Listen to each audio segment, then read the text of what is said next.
Hey guys, this is Maria from freewaysocial.com, and in this video I will show you how to use Instagram minimum age feature.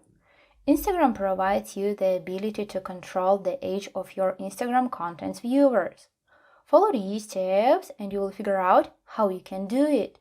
Go to your Instagram profile tab and click on the three lines icon in the upper right corner of the screen. Tap Settings. After that, press on the Business section. Choose the minimum age option.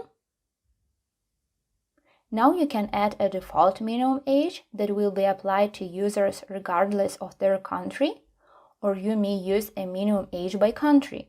Keep in mind that country-specific ages will only replace the default age for that country.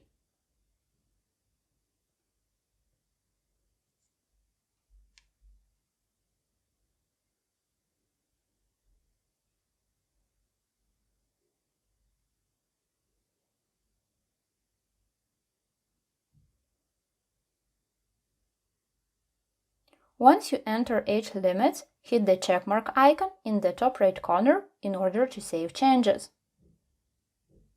That's it! I hope this guide was helpful and you were able to use Instagram minimum age feature. Don't forget to like this video and visit us at freewaysocial.com.